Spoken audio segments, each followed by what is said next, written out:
Good morning, students. Today we are going to deal with the second phylum of the animal kingdom of invertebrate, and that phylum we are going to deal today is the phylum Coelenterata. Coelenterata.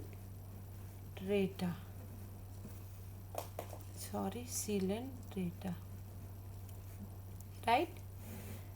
The another name for Coelenterata is Cnidaria.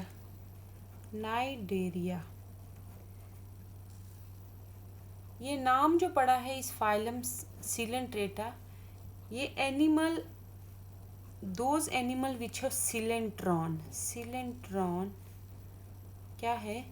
ये body cavity है, body cavity जिसको हम गैस्ट्रोवस्कुलर cavity भी कहते हैं।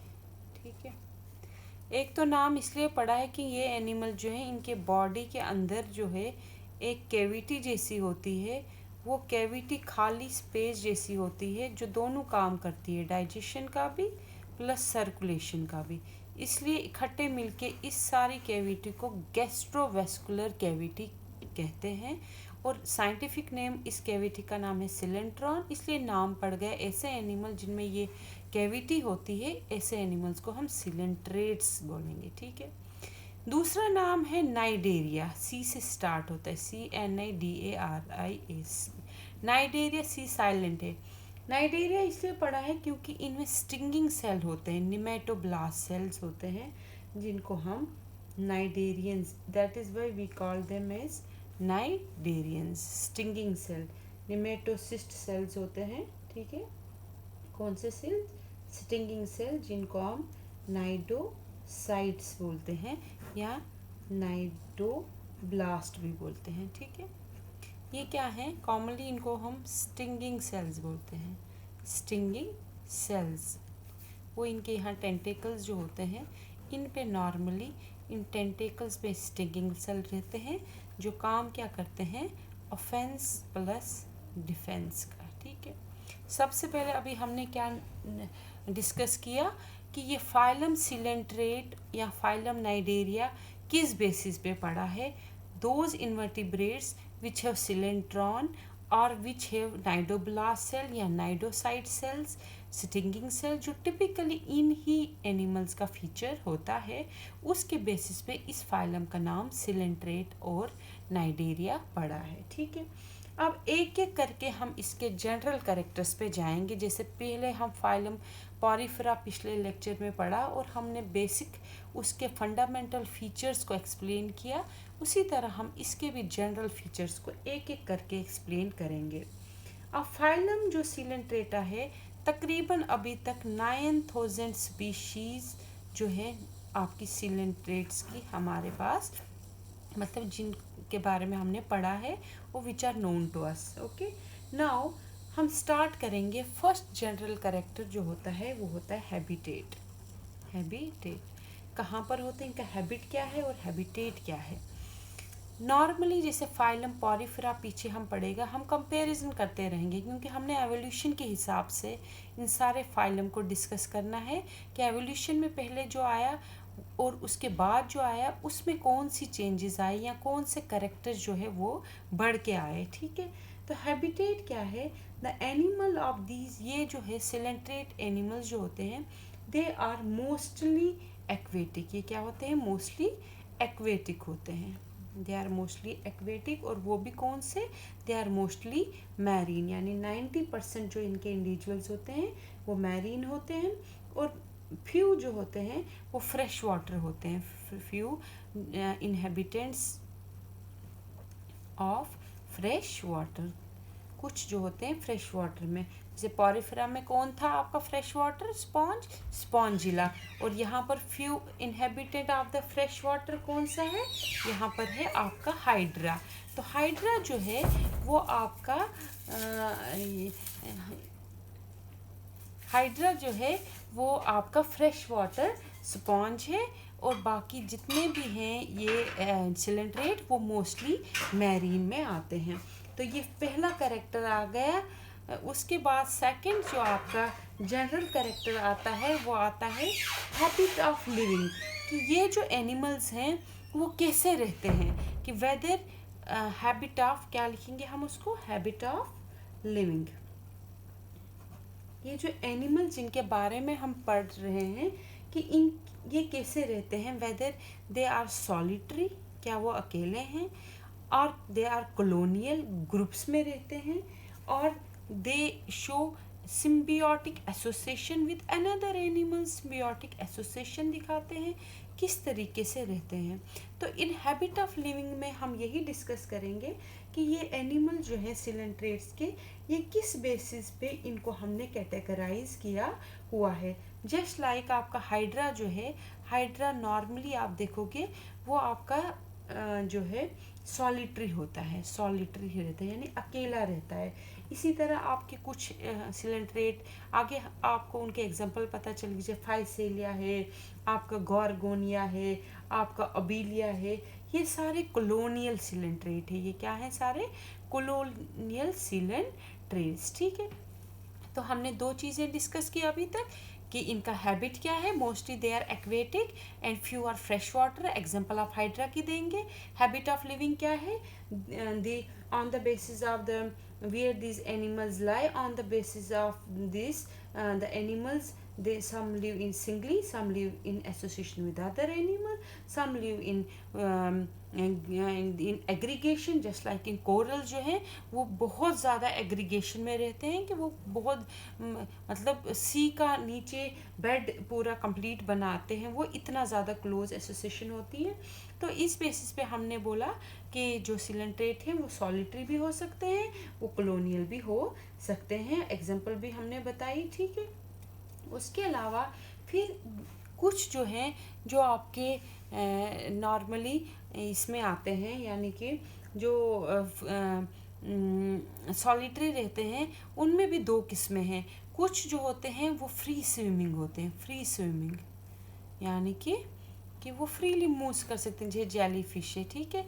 Jelly fish वो आराम से मूव कर सकती है, वो किसी सबस्ट्रेटा के साथ अटैच नहीं है। वेयर इज आपका हाइड्रा देखिए, हाइड्रा जो होता है वो एक ही जगह पे होता है, सेसाइल होता है, वो मूव नहीं कर पाता है, ठीक है। तो some are free swimming and और फ्री फ्लोटिंग भी आप कह सकते हो, और some are sessile, some are free living और free swimming and some are sessile, ठीक है। अब नेक्स्ट आपका करेक्टर जो आता है तीसरा, वो आती है body symmetry, body symmetry, right. Body symmetry जैसे मैंने आपको बताई थी, it may be asymmetrical organism, it may be symmetrical. If it is symmetrical, it is of two type, bilateral और radial symmetry। और सिलेंट्रेट जो है ये मोस्टली कौन सी सिमेट्री दिखाते हैं, ये याद रखना है आपने, they show radial symmetry, they are radially symmetrical animal, they are radially symmetrical animals, यानी कि किसी भी प्लेन से आप उनको दो बराबर हिस्सों में काट सकते हो, ठीक है। ये किसी भी प्लेन से काटो तो दो आइडेंटिकल हाउस बनेंगे, ठीक है।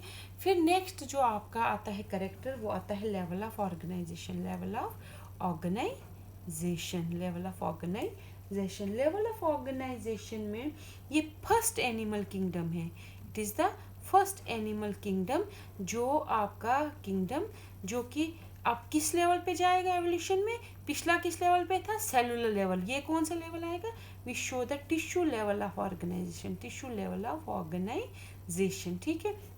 यानी कि आप सेल जो हैं वो इकट्ठे ग्रुप में हो गए हैं और एक ही फंक्शन करते हैं। पिछले पॉरिफेरा में अगर आप रिमेंबर करो कि बहुत सारे सेल थे, लेकिन हर सेल इंडिपेंडेंटली काम करता था। यहाँ सेल जो है इकट्ठे हैं और इकट्ठे मिलकर एक ही फंक्शन करते हैं।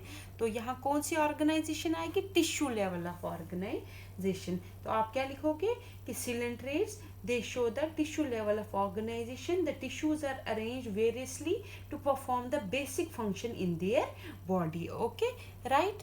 now the next आपका जो आएगा, next आपका character जो आएगा, that is the germ layers, that is germ layers। if you remember the last lecture I told you that basically how many germ layers होती हैं, ectoderm, mesoderm and endoderm। और इनमें से जो पिछले पॉरीफेरस थे वो डिप्लोब्लास्टिक थे, सिमिलरली इधर भी डिप्लोब्लास्टिक थे। इस यहाँ पर भी जर्म लेयर्स दो ही होती हैं, एक्टो होती है और एंडो होती है, मीजो नहीं होती है। लेकिन यहाँ पर क्या हो गया कि बीच वाली लेयर एक जेल लाइक सब्सटेंस होता है जिसको हम मिजोग्लिया कहते हैं। क्या कहते हैं? मिजोग्लिया कहते हैं, जिसमें बहुत सारे कुछ सेंसरी सेल्स, नर्व सेल्स जो होते हैं डिस्ट्रीब्यूटेड होते हैं, कुछ एम्यूबोसाइट सेल्स भी होते हैं जो इसका मतलब एक स्टेप है एडवांसमेंट का toward from the Porifera. Porifera में आपने सब सेल्स का नाम पढ़ा था, सिर्फ नर्व सेल का नाम नहीं पढ़ा था। यहाँ पर क्योंकि टेंटेकल्स हैं, सेंसेशन है, स्टिमुलाई का रिस्पॉन्स होता है, इसलिए यहाँ पर मिजोग्लिया में नर्व सेल पाए जाते हैं। बहुत प्रिमिटिव टाइप होंगे मगर होते हैं, ठीक है। तो सेंसेशन जो है नर्व सेल का ओरिजिन जो है वो फाइलम सिलेंट्रेटा से स्टार्ट होता है, ठीक है। तो they are basically diploblastic having ectoderm and endoderm, a middle gel like layer known as mesoglea in which various type of the cells are present, right? Now the sixth character, general character जो हम explain करेंगे वो 6 जो है वो आपका क्या आएगा? Digestive tract. Digestive tract. Before going to the digestive tract I would like to show you the picture of the coelenterates, right? This is the picture of the coelenterate. आप देखिए, ये भी सिलेंट्रेट है, ये भी सिलेंट्रेट है। ये coelenterate जो है ये दो फॉर्म्स में एग्जिस्ट करता है। या आपको ये सिलेंड्रिकल दिखेगा, अगर सिलेंड्रिकल दिखेगा तो इसको आप बोलोगे पॉलिप स्टेज। अगर आपको ये अम्ब्रेला जैसा सिलेंट्रेट दिखा, इसको आप बोलोगे मेड्यूसी स्टेज, मेड्यूसी, ठीक है। तो सिलेंट्रेट जो है ये नॉर्मली दो फॉर्म्स में आपको दिखते हैं, आइदर पॉलिप स्टेज में, आइदर मेड्यूसी स्टेज में, ठीक है। कुछ जैसे हाइड्रा है वो हमेशा आपको पॉलिप स्टेज पे दिखेगा, और ये पॉलिप वाले जो होते हैं सेसाइल होते हैं, ये सबस्ट्रेटम के साथ, यहाँ देखिए, ये सबस्ट्रेटम के साथ अटैच होता है। और ये मेड्यूसी जो होते हैं ये अम्ब्रेला लाइक होते हैं, जैसे जेलीफिश है ये मूव करते रहते हैं, मूव करते फ्री स्विमर्स हैं, ठीक है। एक तो ये डिस्टिंक्शन है। और medusae normally sexual gametes produce करती है, यानी ये सेक्चुअल फेज दिखाता है, और ये जो है पॉलिप वाले ये एसेक्चुअल फेज दिखाते हैं। नॉर्मली बर्ड यहाँ से निकलेगा, बर्डिंग से रिप्रोड्यूस करते हैं, ठीक है, एसेक्चुअल स्टेज दिखाता है। अब कुछ एनिमल्स हैं जो सिर्फ पॉलिप स्टेज दिखाते हैं, कुछ ऐसे सिलेंट्रेट हैं जो सिर्फ मेड्यूसी स्टेज दिखाते हैं, लेकिन कुछ ऐसे सिलेंट्रेट हैं जो कुछ लाइफ साइकिल में इस स्टेज पे होते हैं, मेड्यूसी स्टेज पे, और कुछ आधे लाइफ साइकिल में पॉलिप स्टेज दिखाते हैं। यानी कि दे शो अल्टरेशन ऑफ जनरेशन, यानी कि आधा स्टेज वो पॉलिप की कंडीशन में काटते हैं, आधा स्टेज वो मेड्यूसी की शक्ल में काटते हैं। तो ये ऐसे फिनोमिना को हम मेटाजेनेसिस कहते हैं। क्या कहते हैं हम इसको? मेटाजेनेसिस। तो हम क्या डिस्कस कर रहे थे? Digestive tract. तो ये एक और पॉइंट यहाँ पर हो गया। डाइजेस्टिव ट्रैक्ट में इसलिए डायग्राम दिखाना चाहती थी कि ये जो है आपका यहाँ माउथ लाइक स्ट्रक्चर है, इसको हाइपोस्टोम कहते हैं। तो ये ही एक ओपनिंग है, यहाँ से और कोई ओपनिंग नहीं होती है, यानी कि यहाँ से ही पानी के साथ फूड एंटर होती है और यहाँ से ही वेस्ट बाहर निकलता है। तो डाइजेस्टिव ट्रैक्ट इनकम्प्लीट है। और जब अंदर है गैस्ट्रोवेस्कुलर कैविटी जिसमें वो पानी चलता रहता है, क्योंकि इसके एंडोमेट्रियल लाइनिंग जो है वहाँ पर कुछ सेल्स होते हैं जो फिर वो फूड वगैरह कैप्चर करते हैं, वो आगे हम पढ़ेंगे। तो मतलब मेरा ये कहने का था कि डाइजेस्टिव ट्रैक्ट जो है वो इनकम्प्लीट है। Only the mouth like structure यहाँ पर होता है जिसको हाइपोस्टोम बोलते हैं, जहाँ से एंट्री होती है और एग्जिट भी इधर से होती है। तो डाइजेस्टिव सिस्टम इनकम्प्लीट है। और आप देखेंगे कि इधर साइड्स पे टेंटेकल्स होते हैं जिनमें स्टिंगिंग सेल्स होते हैं, नाइडोसिस्ट, जो क्या करते हैं ये अगर एक स्टिंगिंग सेल का आप स्ट्रक्चर देखोगे तो ये है उस स्ट्रक्चर होता है स्टिंगिंग सेल्स का, ठीक है। इसमें एक थ्रेड लाइक स्ट्रक्चर होता है जो स्टिंग करता है अपने प्रे को और उसको कैप्चर करके अंदर लेता है, ठीक है। तो ये जो है आपके यहाँ से फूड एंटर हो जाएगी, यहाँ से एंटर होगी, जब आपका प्रे कैप्चर होगा तो अंदर जाके आपके सिलेंट्रॉन में वो मूवमेंट उस फूड की होगी और बाद में डाइजेशन होगी। और डाइजेशन बहुत इंट्रासेलुलर और एक्स्ट्रा सेलुलर बोथ डाइजेशन होती है, ठीक है। अब क्या है, हम क्या कर रहे थे डिस्कस डाइजेस्टिव ट्रैक्ट। तो डाइजेस्टिव ट्रैक्ट अगर आप देखें तो ये इसका माउथ है, ये गैस्ट्रोवेस्कुलर कैविटी है, ये यहाँ से बाहर की एक एक्टोडर्म आ गई, ये एक एंडोडर्म, ये एक्टोडर्म, ये एंडोडर्म आ गई ये वाली, और उसके अलावा ये जो है बीच की मिजोग्लिया लेयर आ गई। अब जब यहाँ से जाता है ये गैस्ट्रोवेस्कुलर कैविटी में वाटर ऐसे से साइक्लोसिस से मूव करता है, यहाँ पर कुछ सेल्स होते हैं एंडोडर्म में जो उस फूड को कैप्चर करते हैं और फिर डाइजेस्ट करते हैं। कभी कभी बाहर ही जाके एंजाइम निकलता है और फूड इसमें ही डाइजेस्ट होती है। तो दोनों किस्म की डाइजेशन आ गई, एक्स्ट्रा सेलुलर यानी कि बाहर जूसेस निकलेंगे, और अंदर सेल में जाके तो इंट्रा सेलुलर डाइजेशन, ठीक है। तो डाइजेशन जो है वो दोनों होती है, एक्स्ट्रा सेलुलर और इंट्रा सेलुलर डाइजेशन होती है। नेक्स्ट जो आपका आता है करेक्टर, वो आता है डाइजेस्टिव सिस्टम के बाद नेक्स्ट क्या आएगा आपका, वो आएगा आपका बॉडी, वो मैंने अभी ऊपर डिस्कस किया, बॉडी फॉर्म वही मैंने कहा ना कि बॉडी फॉर्म जो है वो दो बेसिक फॉर्म्स में रहेगी। यहाँ पॉलिप फॉर्म में आएगी, पॉलिप यानी कि सिलिंड्रिकल होगी, या कुछ सिलेंडर जो सिलिंड्रिकल होंगे ऐसे करके होंगे, और कुछ जो होते हैं जो अम्ब्रेला लाइक होते हैं जिनको हम मेडुसी बोलोगे, अम्ब्रेला लाइक होगा, अम्ब्रेला लाइक, ठीक है, ऐसे अम्ब्रेला लाइक होंगे, ठीक है। तो दो फॉर्म्स में आपके सिलेंड्रेट एग्जिस्ट करते हैं, some are cylindrical, some are umbrella like. और अगर अल्टरेशन कुछ में दोनों स्टेजेस होंगी तो ऐसी तो ये कौन सा फिनोमिना शो करते हैं, मेटाजेनेसिस।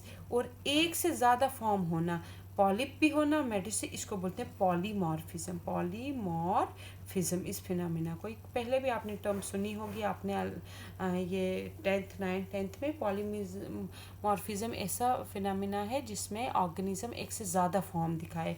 तो ये सिलेंड्रेट एक से ज़्यादा फॉर्म में एग्जिस्ट करते हैं, कभी ये पॉलिप स्टेज में एग्जिस्ट करते हैं, कभी ये मेडुसी स्टेज में एग्जिस्ट करते हैं, ठीक है। तो इस प्रोसेस को बोलते हैं मेटाजेनेसिस, राइट। नेक्स्ट जो आपका करेक्टर आएगा वो है आपका एक्सक्रीटरी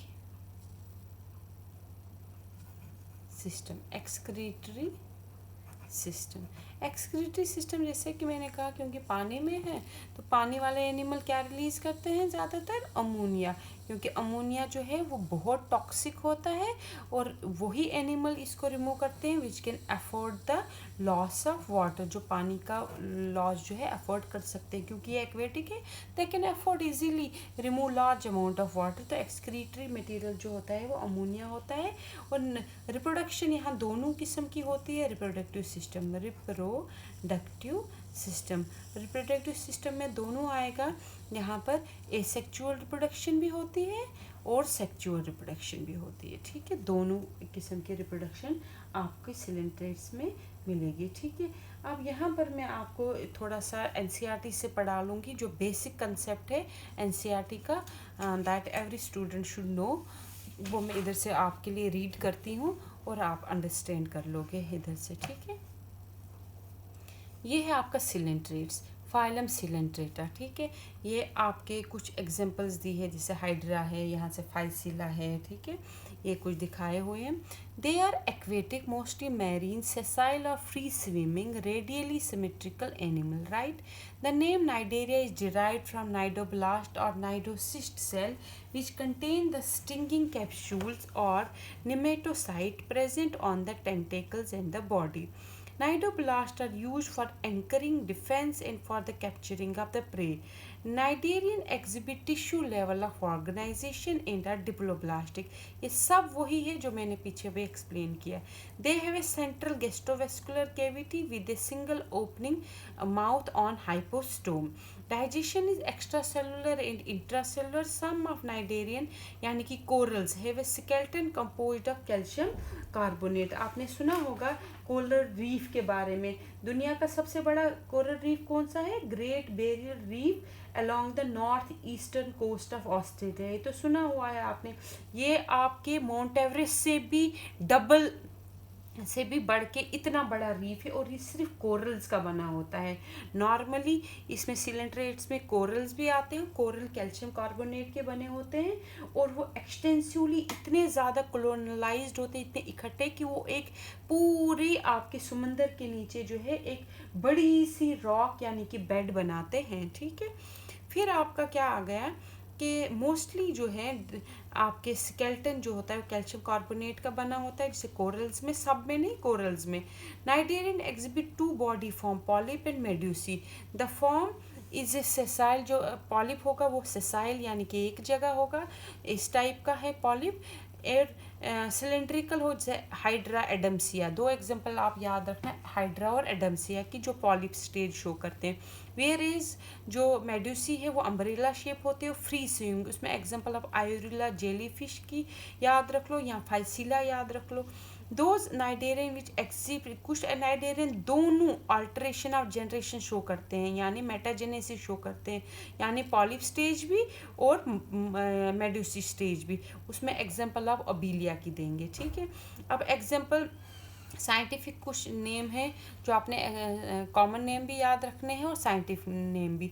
फाइसीलिया, इसको पुर्तगीज़ मैन ऑफ वॉर बोलते हैं। पोर्चुगीज़ अपने वॉर में फाइसीलिया को एज ए डिफेंस मैकेनिज्म ने समंदर में यूज़ करते थे, जिससे इसके एनिमी जब समंदर के रूट से आते थे तो उनको स्टिंग करते थे, जिसकी वजह से वो जो है आगे मतलब क्रॉस नहीं कर पाते थे चैनल को। फिर एडम्सिया सी एनीमोन आ गया, पेन्यूट्यूला सी पेन आया, गॉर्गिनिया को सी फैन कहते हैं, मेंट्राइन को ब्रेन कोरल कहते हैं। इन सब के डायग्राम्स मैं आपको अभी बताऊंगी, वो मैं सेंड कर दूंगी आपको दूसरी पिक्चर में with examples, with scientific name and common name, right. तो ये आपका फाइलम सिलेंट्रेटा के बारे में आया है। इसका आप एनिमेशन की एक वीडियो भी भेज रही हूँ मैं, और उसके अलावा आपके नोट्स भी भेज रही हूँ। तो फिर उसके बाद अगर कोई भी प्रॉब्लम होगी और समझना होगा तो you can ask any time. Okay, thank you.